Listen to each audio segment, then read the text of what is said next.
Hey guys, welcome back to another installment of my indie author journey. And today we are talking about 5 typical mistakes indie authors make on their journey to publishing. So let's start with the first one.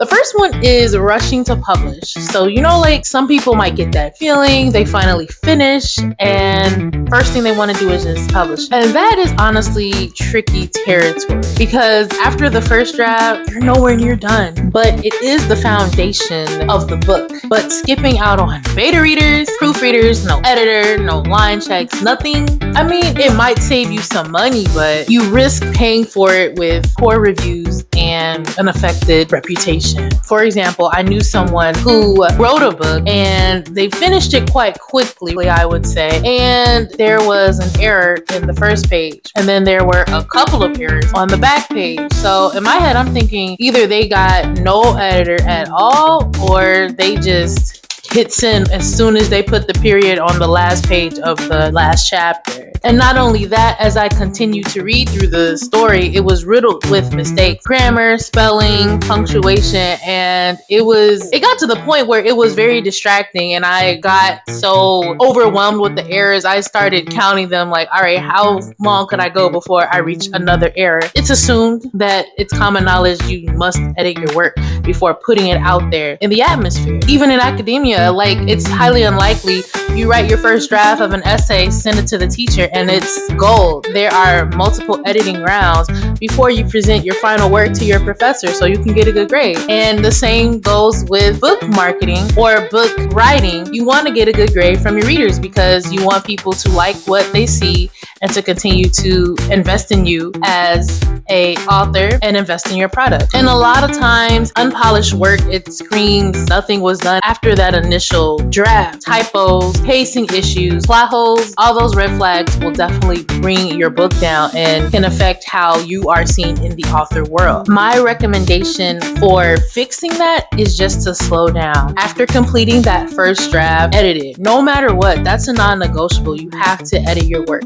Whether you self-edit and go through it with a fresh pair of eyes after taking a break from writing, or you can have someone else be your beta reader or your proofreader, or you can hire an editor and you can spend as much as you want on the editor. That's up to you. But you have to edit your work because you never know something that you might have missed in that first draft that is caught by your fresh set of eyes or someone else's eyes that's new to your project. For example, something I did when I finished my first round of writing, I self-edited and I looked through everything as an editor. Then I looked through everything as a reader to see, is this entertainment? And judging the book's entertainment value to see if it makes sense. Is this taking me out of the plot? Is this chunk of dialogue bogging down the story? Am I invested? Am I bored? Do I want to put the book down? Am I rushing to get to the end of the page? Am I that excited to know what's going on with the characters? Those are different things that I do with my work to make sure that I'm putting the best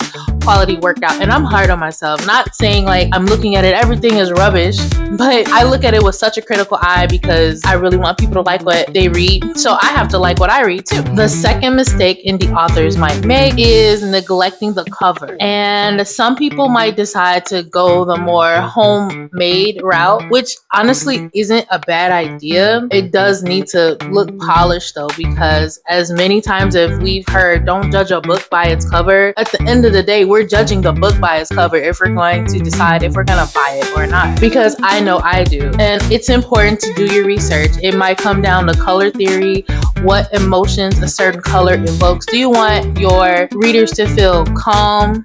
Do you want them to feel excited about your book, about whatever topics you're talking about? That also relates to the font of your story too. And all that will relate back to the themes of the actual story. So knowing what you want to write about is important, so it can also be translated into the visuals of whatever image and messages you want to convey to your audience. For me, for my first book, it was blue, light blue. I wanted people to feel calm. Yeah, blue like this. I wanted my readers to feel calm because it was an introduction to my main character.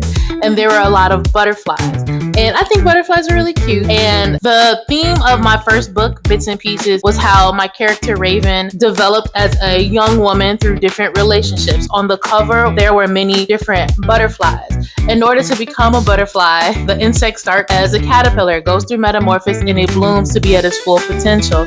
So for me, those images of butterflies represented metamorphosis, going through the changes to be your full potential, which is something that my main character did. So that is something that I thought about when it came to marketing my book. My new book has a little more of an esoteric vibe, and I'm still working through that, thinking of different like numerology, meanings, colors, numbers, and that's just a little glimpse of the research that I've gone through in order to continue to concoct the cover design for the second book. So I highly recommend going through that process, thinking of what your story is about and how it can be expressed through your cover design. It still has to be interesting, and it still has to also make sense for your story. And when it comes to what I mentioned earlier about it looking homemade, it still just needs to look polished. You could still do the homemade vibe. It just needs to look polished at the end of the day, and it looks like it has to look like you put time and effort into it, because the story took time and effort, so your cover design must take time and effort as well.